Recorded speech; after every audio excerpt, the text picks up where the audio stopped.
उपस्थित सर्व भाविक सज्जन आणि सेवेकरी, गुरुवारचा आणि आज माघ शुद्ध जया एकादशी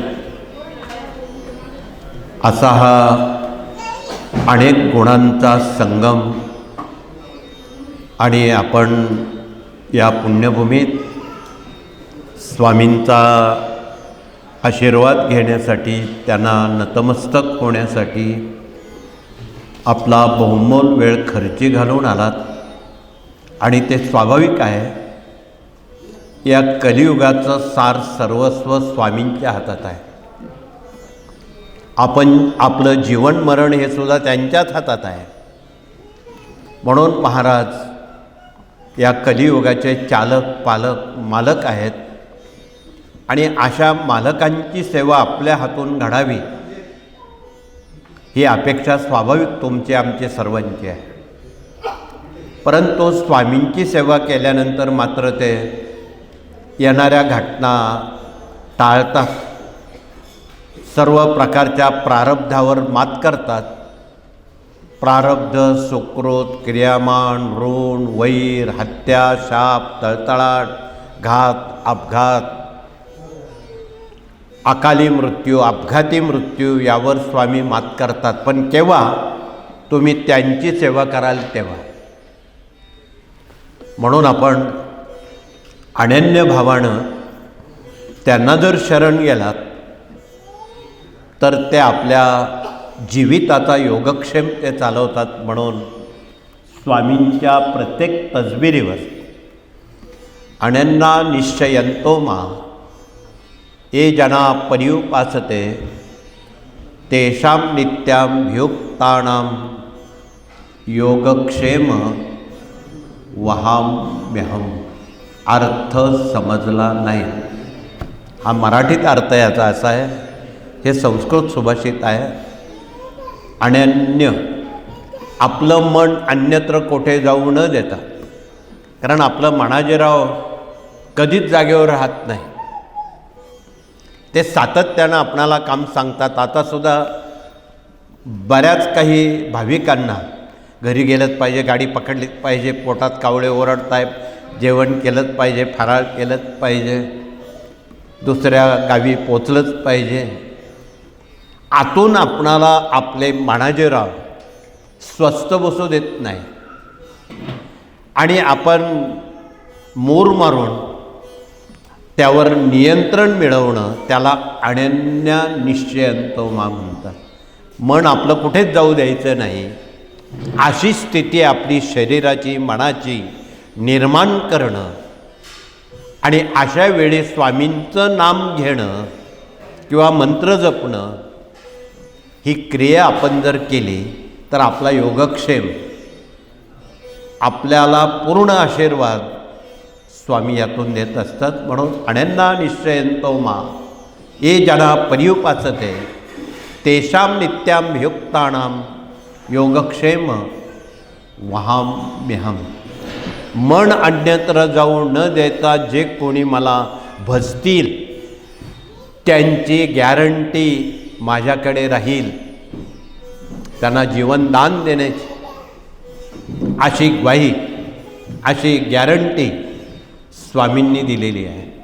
म्हणून आपणाला कळकळीचं निवेदन आहे की आपण रोज घडणाऱ्या देशात, राज्यात अनेक घटना आहेत. यातून आपण पुढच्याला ठेच लागलेली आहे. आपण पाय जर उचलून टाकला तर आपणाला निश्चितपणे या सेवेची अनुभूती येईल आणि विविध अपघातापासून महाराज आपल्याला वाचवतील हे आपणाला कळकळीचं सांगणं आहे. म्हणून आपण त्यांचे पाय धरल्याशिवाय जगात अन्य पर्याय नाही. म्हणून आपणाला कळकळीचं सांगणं आहे. आज एकादशी आहे. उद्या 30 जानेवारी महात्मा गांधींची पुण्यतिथी आहे.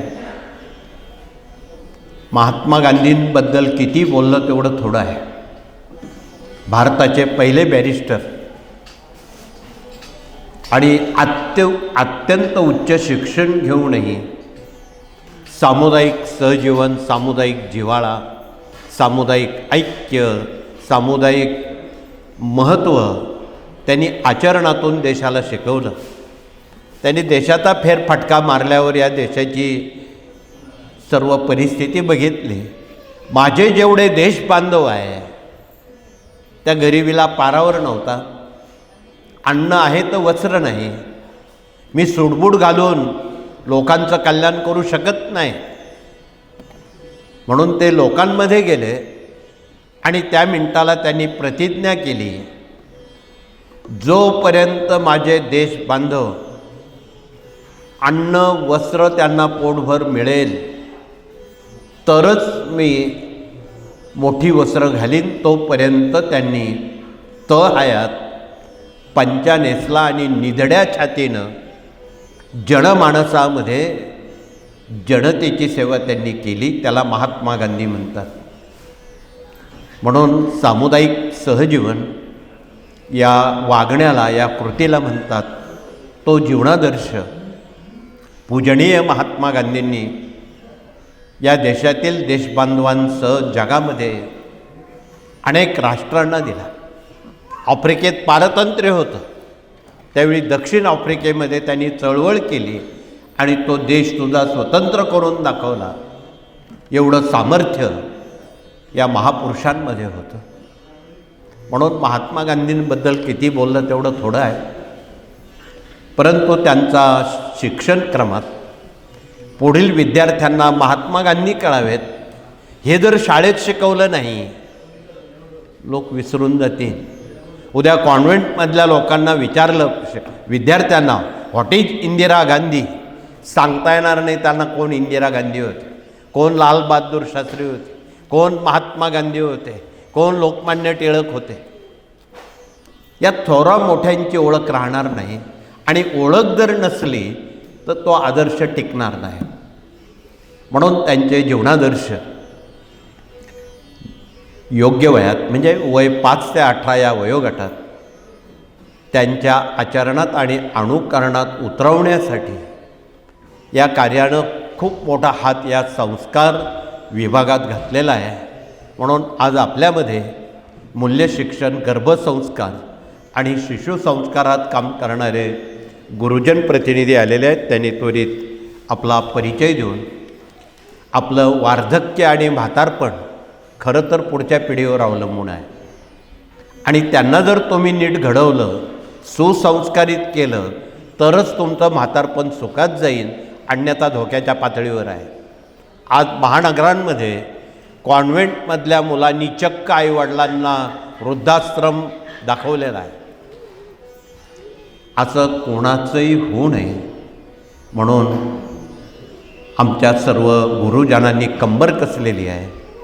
प्रत्येक गावागावामध्ये आमचे गुरुजन लोक घराघरांपर्यंत, शिक्षकांपर्यंत, शाळांपर्यंत जाऊन विद्यार्थी कसे घडवावेत, शिक्षकांनी कसं शिकवावं आणि पालकांनी कसं वागावं. कारण पालकांना आता शिकवायची वेळ आली. अनेक पालक लोक आपलं पालकत्व सिद्ध करत नाही. म्हणून परीक्षा जवळ आली की फक्त विद्यार्थ्यांना तो अभ्यास करत नाही, तो अभ्यास करत नाही. आणि असं खूप वेळा बोलल्यावर खरंच ती मुलं अभ्यास करत नाही. म्हणून आपण कळकळीनं विद्यार्थ्यांशी संवाद साधताना एकदा तरी दिवसातून त्यांच्याशी गोड बोलावं, संवाद साधावा, हे सांगण्याचं काम उभे असणारे आमचे गुरुजन प्रतिनिधी आपणापर्यंत पोचतील. आपल्या सर्व राज्यातल्या असणाऱ्या शाळा, विद्यापीठं आठवड्यातला काही वेळ ते द्यायला तयार आहेत. तुम्ही नियोजन करा आणि या कृतीला ग्राम अभियान म्हणतात. आणि मला वाटतं हे सगळं पालकांना नक्की आवडेल, गुरुजनांना आवडेल आणि विद्यार्थ्यांना आवडेल. या तिघांचं त्यात हित आहे, त्यात नुकसान काही नाही. तर पुढचा विभाग इथे प्रश्न उत्तर मार्गदर्शक प्रतिनिधी या जनता दरबारात स्वामींचे आलेले आहेत आणि ते अस्तमानपर्यंत आलेल्या मुमुक्षित भाविक पीडित दुःखितांचे अश्रू पुसण्याचं काम त्यांच्यावर ही जबाबदारी दिलेली आहे. म्हणून आपण अवखळ बुद्धीनं घाईघाईत तोंडी प्रश्न बोलू नका. ज्यांना खरंच समस्या आहे मुलांना थोडं बाहेर न्या, इथे गडबड करू नका. नियोजकांनी उभे असणाऱ्या प्रतिनिधींनी आधीच सूचना द्या. इथे ज्या ज्या समस्या आपण घेऊन आलात त्या समस्यामुक्त जीवन, दुःखमुक्त चिंतामुक्त जीवनाकडे आपणाला जर वळायचं असेल तर इथे विनामूल्य काम केलं जातं, फी घेतली जात नाही. म्हणून त्याचं औचित्य ठेवताना आपली अवखळ बुद्धी आपल्याजवळ नसावी. ज्यांच्याजवळ खरंच समस्या आहे त्यांनी 2-3 तास बसण्याची क्षमता असावी कमीत कमी. आणि ज्यांना जास्त वेळ बसण्याची क्षमता आहे त्यांनी समजून घ्यायचं घरी जाईपर्यंत आपली कामं मार्गी लागते, ती गॅरंटी स्वामी घेते. अशी अनुभूती या भूमीची आहे, स्वामी कार्याची आहे, स्वामींची आहे. म्हणून आपणाला कळकळीनं सांगणं आहे की आपण समयदान द्या. स्वामींना वेळेचं दान अपेक्षित आहे. म्हणून कार्यासाठी जे वेळ देतात त्यांचा योगक्षेम स्वामी चालवतात. म्हणून हे उभे असणारे 18 विभागाचे प्रतिनिधी ते प्रापंचिक माणसं आहेत, त्यांनाही कामधंदे आहेत. ते काम नाही म्हणून इथे आलेले नाहीत. कामाच्या जबाबदाऱ्यांचं नियोजन करून मानवजातीसाठी आपलं समयदान देण्यासाठी ही पारमार्थिक राष्ट्रीय सेवा आहे. म्हणून या राष्ट्राची सेवा घडते, धर्माची सेवा घडते, देशाची घडते, मानवजातीची घडते. अशा अनेक उपासना या वेळेतून, समयदानातून, पारमार्थिक सेवेमध्ये आपणाला करण्याची नामी संधी मिळालेली आहे. तिचं आपण सोनं करावं. किती जटिल समस्या असू देत, स्वामी सेवेनं त्या दूर होतात. म्हणून आपण स्वामींना शरण जावं आणि स्वामींची सेवा करावी हे कळकळीचं आवाहन आपल्याला आहे. तर पुढचा विभाग इथे विवाह मंडळ आलेला आहे. कालच्या आठवड्यामध्ये आपण तारीख 23 ते 27 सुमारे 22 विभागाचं त्या ठिकाणी सूत्रसंचलनातून जगात जे कोण काम करत नाही, जे दुर्लक्षित कामं आहेत ते तिथे मार्गी लावले.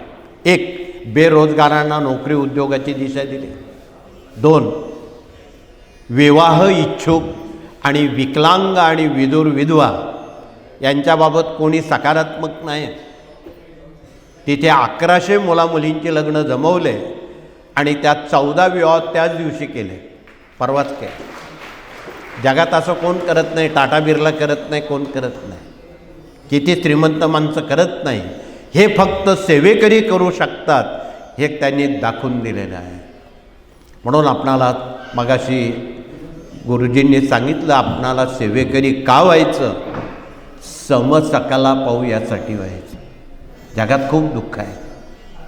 मला वाटतं एवढी दुःख जगात आहेत, शेवटचा उपचार म्हणून ते स्वामींकडे येतात, या भूमीत बसतात आणि प्रचंड मनोभावे सेवा करतात आणि घरी जाईपर्यंत त्यांना त्याच्या अनुभूती यायला सुरुवात होते आणि ते पक्के सेवेकरी होतात. म्हणून आपण सेवेकरी व्हायचं आहे. म्हणून निर्माण होणाऱ्या ज्या विवाहविषयक समस्या आहेत त्यांनी आज सहानुभूतीपूर्वक आमच्या विवाह मंडळाकडे मांडाव्यात. ज्यांना पुनर्विवाह करणं क्रमप्राप्त आहे ते असतील, विधुर मुलं असतील, विधवा मुली असतील, या सर्वांना एक खूप चांगलं एक विभाग त्यांनी निर्माण करून दिलेला आहे. ती द्वारं त्यांना खुली करून दिलेली आहे आणि निश्चितपणे आपणाला आपलं जीवनमान, आपला गृहस्थाश्रम नेटका करता यावा, चांगला करता यावा. निर्माण होणाऱ्या अनेक समस्या दुःखमुक्त चिंतामुक्त होता यावं आणि संसार सुखाचा व्हावा यासाठी हा सर्व प्रयत्न भारतीय संस्कृतीतून धर्म, अर्थ, काम आणि मोक्ष याची जिम्मेदारी या सर्व विभागांची आहे. म्हणून हे विनामूल्य काम करतायत. तर पुढचा विभाग कृषी प्रतिनिधी आलेले आहेत आणि या निमित्तानं आपण कालचा आठवडाभर कृषी संस्कृतीकडे वळलो होतो आणि त्या कृषी संस्कृतीत काय काय दडलेलं आहे हे फार कमी लोकांना माहीत होतं.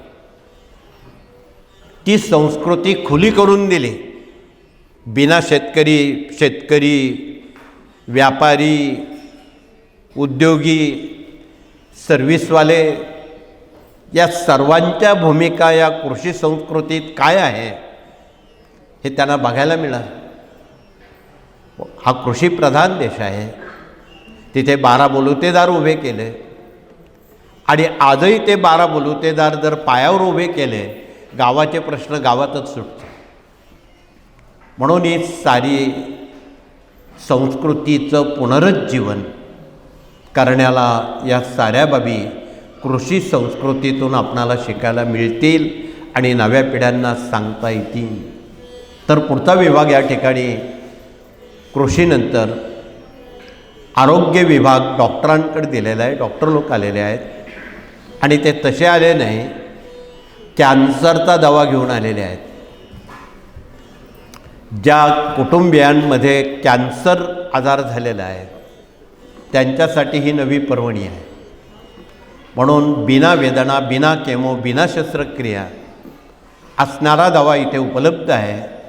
त्यात घशाचा कॅन्सर, ब्लड कॅन्सर, गाठीचा कॅन्सर यावर असणारी दवा इथे उपलब्ध आहे. अर्थात दवा थोडी कडू तुरट आहे, डोळे झाकून ती घ्यावी लागेल, परंतु आपणाला त्याची महिन्याभरात अनुभूती येऊन स्वामींच्या कृपेनं देवानं दिलेलं जेवढं आयुष्य आहे ते निकोप निरोगी जीवन साध्य होईल. म्हणून आपण ते ठरवा. सक्ती नाही, ही ऐच्छिक आपली मर्जी आहे. म्हणून आपल्या ऐच्छिक बुद्धीनं, सत्सत विवेक बुद्धीनं या आजारावर मात करण्याचं सामर्थ्य ज्या दव्यात आहे त्या दव्याचा आपण कृपया ओळख परिचय करून घ्यावा. आणि आमच्या सर्व देशातल्या माता भगिनींच्या स्वयंपाकाच्या मसाल्याच्या डब्यात डझनभर औषधं आहेत, त्याचाही ओळख परिचय करून घ्या. ती हळद काय काम करते, जिरं काय काम करतं, मिरं काय काम करतं, तेजपान काय काम करतं, दालचिनी काय काम करते, याचाही तपशील घरगुती आयुर्वेदात दिलेला आहे. आज अनेकांच्या प्लेटलेट कमी होत आहेत, हिमोग्लोबिन कमी होत आहे, हृदयविकाराचे त्रास वाढत आहे, ब्लड प्रेशर आहे, डायबेटिक्स आहे, अनेक प्रकार आहे. सारी दवा तुमच्याच जवळ आहे, तिचा ओळख परिचय करा. ज्यांचं हिमोग्लोबिन, प्लेटलेट या संदर्भात समस्या आहेत त्यांनी रोज 1 ग्रॅम जिरं विड्याच्या पानात 7 दिवस जर चावून खाल्लं, 8व्या दिवशी त्याचं हिमोग्लोबिन 14 ते 15वर जातं. रुपयाची गोळी औषध लागत नाही, दवा तुमच्या घरात आहे.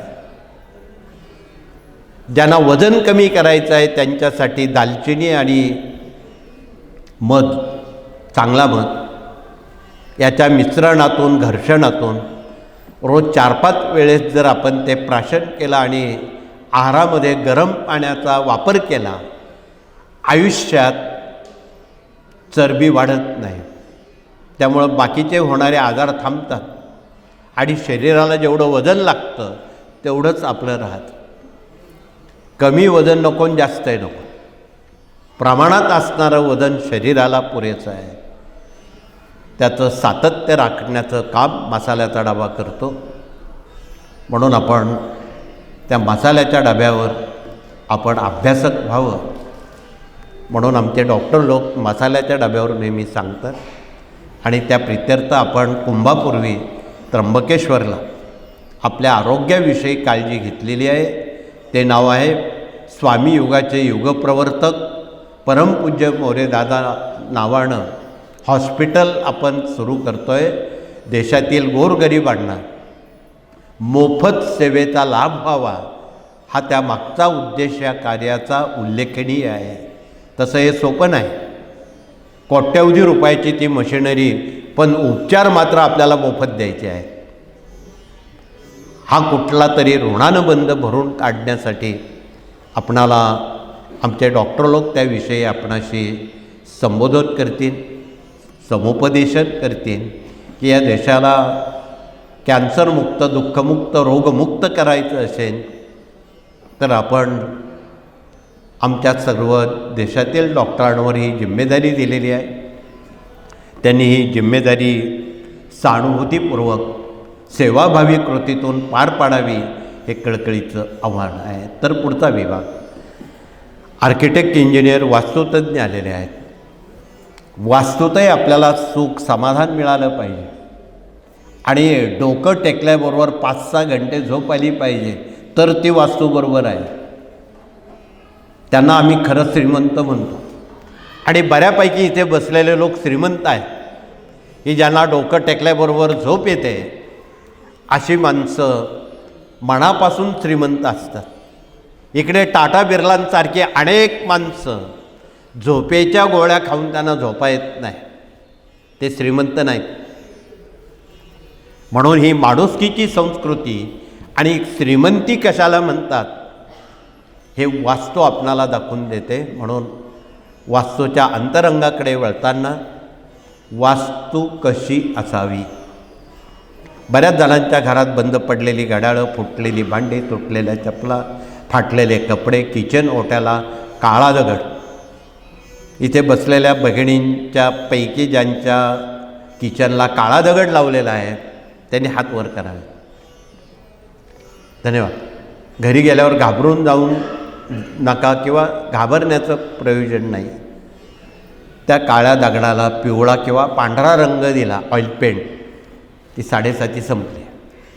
इतकं सोपं आहे, कोणाला विचारायचं कारण नाही. आणि हा ज्ञानदान 1 ते 4 ग्रंथ याची जर पानं चालली तर अंतरंग कसा असावा हे कोणालाही विचारायचं काम नाही. ते तुम्ही पानं चाळल्यावर तुम्हाला कळेल. इतक्या सोप्या बाबी त्या ग्रंथांमध्ये ज्ञानाची पानपोई भरलेली आहे. म्हणून ग्रंथ वाचले तर संत समजतील आणि संत समजले तर भगवंताकडे जात आहे. म्हणून या ज्ञानाच्या पानपोईकडे आपण वळावं, त्याची पानं चाळावी. आर्तपीडित दुःखितांना त्याचा अन्वयार्थ, भावार्थ समजून सांगावा हा त्या मागचा उद्देश आहे. तर पुढचा विभाग या ठिकाणी प्रशासकीय कामकाज आणि प्रशिक्षण प्रतिनिधींसवेत कायदेशीर सल्लागार प्रतिनिधीसुद्धा आलेले आहेत. त्यांनी आपला परिचय मांडताना साप्ताहिक, दैनिक सेवा केंद्रासह केंद्रांच्या ज्या काही अडीअडचणी आहेत शासकीय दरबारी, त्या प्रशासकीय प्रतिनिधींसोबत चर्चा करून ती कामं मार्गी लावावीत.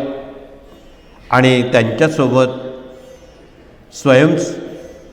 रोजगार प्रतिनिधी, पर्यावरण प्रकृती प्रतिनिधी, पशुगोवंश प्रतिनिधी, माहिती तंत्रज्ञान प्रतिनिधी, युवा प्रबोधन प्रतिनिधी, हे सर्व विज्ञान प्रतिनिधी, कायदेशीर सल्लागारांबरोबर देश विदेश अभियानात काम करणारे प्रतिनिधी, दुर्ग अभियान प्रतिनिधी, याज्ञिकी प्रतिनिधी, हे सर्वजण 8-10 प्रतिनिधी आलेले आहेत. आणि या कार्याचा अंतरंग ते कृतीतून जनतेपर्यंत मांडत आहेत. उदाहरणार्थ, जिकडे तिकडे कुठे थंडी, वादळ, सुनामी, अतिवृष्टी, बर्फवृष्टी, ही सारी विषमता तुम्ही देशात आणि जगात बघत आहात. काही ठिकाणी पाऊस. अशा वेळी हा जर मारुतीचा ध्वज लावला, काही मिनिटामध्ये याचं निराकरण, निवारण आणि वादळ थांबतं. हा मारुती ध्वज आहे. त्याखाली बसून जर आपण हनुमान चालिसा किंवा मारुती स्तोत्र वाचलं, मारुती राया हे वायुपुत्र आहे, वादळ त्यांनाच घाबरतं, म्हणून आपण त्यांची सेवा करावी. तर भूकंप तीव्रता कमी करण्याचं काम हे यंत्र करतं. जिथे 8 रिश्टर भूकंप उद्या होणार आहे जगामध्ये, तो 1.5-2 वर आणण्याचं काम म्हणजे वित्त मानवहानी टाळण्याचं काम ओरिसाची भुवनेश्वरी देवतेचं हे यंत्र करतं. हे ओरिसातून आणलेलं आहे. म्हणून आपण गावोगावी भूकंपमुक्त जीवन जगायचं असेल तर याचा आपण अवश्य वापर का करू नये, यात काय नुकसान आहे हे आपण ठरवावं. तर पुढचा विभाग या ठिकाणी शेवटचा मराठी अस्मिता आणि भारतीय संस्कृतीत काम करणारा भगिनी वर्ग आलेला आहे. त्यांनी आपला परिचय देऊन भगिनींना मनोमनी अनेक कौटुंबिक समस्या आहेत. कुटुंबातले काही सदस्य व्यसनाधीन आहेत, तर व्यसनांमुळं डोक्यावर कर्ज वाढत चाललेलं आहे. असे 2 प्रश्न भगिनी घेऊन आलेले आहेत. 1 व्यसनाधीनता, 2 डोक्यावरचं कर्ज. या दोन्ही प्रश्नांची जाहीर उत्तरं देताना इथे रुद्रयंत्र शंकराची पिंड आहे. या पुढील महिन्यात शिवरात्र येते आहे. त्याआधीच आपण शंकराच्या पिंडीवर महिम्न वाचून अभिषेक करून पाण्याचा ते तीर्थ जर संबंधितांना दिलं, हट्टी, तापट, आजारी, विकलांग, मद्यपी, धूम्रपी, महिन्याभरात सुंटे वाचून खोकला जाईल आणि ते व्यसनमुक्त, चिंतामुक्त आणि शाकाहारी होतील. म्हणून आपण त्वरेनं ही सेवा उभ्या असणाऱ्या भगिनींकडून सहानुभूतीपूर्वक समजून घ्या. ज्यांच्या डोक्यावर कर्ज आहे त्यासाठी श्रीयंत्र पुरेसं आहे. हे श्रीयंत्र आहे. भगवान विष्णू आणि लक्ष्मींचं ते आसन आहे. आणि आमच्या जगातल्या, देशातल्या, महाराष्ट्रातल्या साऱ्या भगिनी या श्रीयंत्राच्या अभ्यासक, उपासक, प्रचारक, प्रसारक आहेत. त्या रोज या श्रीयंत्राचं पूजन करतात. रोज फावल्या वेळेत विष्णू गायत्री, लक्ष्मी गायत्री, कुबेर मंत्र, व्यंकटेश स्तोत्र, श्रीसूक्ताचं पठण करतात. आणि प्रतिपौर्णिमेला ही मराठी 5 अध्यायाची पोथी वाचून एक वाटीभर शेऱ्याचा प्रसाद बनवून स्वतः सत्यनारायण करतात. त्या स्वतःच पुरोहित झालेल्या आहेत. तथापि ज्या भगिनी प्रतिपौर्णिमेला, आता परवा पौर्णिमा आहे, सगळ्या भगिनी प्रदोषकाळी स्वतः सत्यनारायण करताना तुम्हाला घरोघरी दिसते. तथापि ज्या भगिनी प्रतिपौर्णिमेला स्वतः सत्यनारायण करतात त्यांनी हात वरती करावेत. धन्यवाद. थोडेसे हात वरती आलेत. उर्वरित भगिनी नव्या आहेत, मग त्यांना कोण सांगेल. हात वर असलेल्या भगिनींनी थोड्या वेळानं बसलेल्या भगिनींना हे अवश्य सांगावं. हा बिना खर्चिक सत्यनारायण आहे. कारण त्याचं मटेरियल तुमच्या घरातच आहे, विकत आणायचे काम नाही. 3 सुपाऱ्या लागतात, वाटीभर शिरा बनवायचा. मराठी पोथी इथे उपलब्ध आहे. या जर बाबी आपण समजून घेतल्या तर आपणाला स्वावलंबी जीवन जगण्याला स्वामी नामी संधी देतात. म्हणून आपण या सर्व बाबी सहानुभूतीपूर्वक सर्वांपर्यंत सांगाव्यात. मी अधिक वेळ आपला घेणार नाही, म्हणून वेळेला विराम करून पुनश्च आपल्या सर्वांना या सेवेकऱ्यांच्या ग्राम अभियान अंतर्गतचं आपण उपासक, अभ्यासक, प्रचारक, प्रसारक व्हावं. आणि दर महिन्याला 10 कुटुंब आपण जोडावेत. त्यांच्या घरात स्वामींचं कार्य पोचवावं. आणि ज्यांना ज्यांना इथे येणं शक्य नाही त्यांना तुम्ही एक वही द्या आणि त्यावर त्यांना फावल्या वेळात हा षड-अक्षरी मंत्र लिहायला लावा. इथे अनेक लोकांनी 12 लक्ष जप केलेल्या वह्या आणलेल्या आहेत. त्यांना निवेदन आहे, ती दाखवा एक वही त्यातली. वेळेचं बंधन नाही. 24 तासात केव्हाही तुम्ही यथाशक्ती जप लिहा. श्री स्वामी समर्थ. आणि जमा झालेल्या वह्या इथे आत्ता न आणता 12 लक्ष पूर्ण झाल्यावर ते आपणाला गाणगापूरला, पिठापूरला, वाडीला नव्हे दत्तस्थानात पाठवायचे आहे. म्हणून त्याचा विनियोग योग्य कामासाठी आपणाला करायचा आहे. ते पण आपण कृपया लक्षात ठेवावं. पुनश्च आपणा सर्वांना या नव्या सालाचं आपण हे नियोजन करावं. नव्या सालात आपण आता महिना होईल प्रवेश केलेला आहे. हे नवीन वर्ष 26 साल आपणा सर्वांना सुखाचं, समृद्धीचं, आरोग्याचं, कर्तृत्वाचं, यशाचं जावं अशी भारत माता स्वामींना स्मरण करून आपण अब्जचंडी अंतर्गत ग्रहपाठ थोडा अपूर्ण आहे तो पूर्ण करावा. म्हणून प्रत्येक होणाऱ्या सेवेकऱ्यांसह मानवजातीनं 100 पाठ वर्षात सप्तशतीचे करावेत. प्रतिनिधींनी तो सप्तशती ग्रंथ मराठी दाखवावा. तर 100 पाठ सप्तशतीसोबत स्वामीचरित्राचे करावेत. शिवरात्रीची वाट न बघता आत्तापासूनच आपण महिम्न किंवा रुद्र हे पिंडीवर अभिषेक करून 100 कोटी पाठ आपल्याला पूर्ण करायचे आहेत. काही दशकांपासून आपण हे करत असताना आज तागायत सुदैवानं 92 कोटी पाठ सप्तशती स्वामीचरित्र आणि रुद्राची झालेली आहेत. 8 कोटी बाकी आहे 100ला.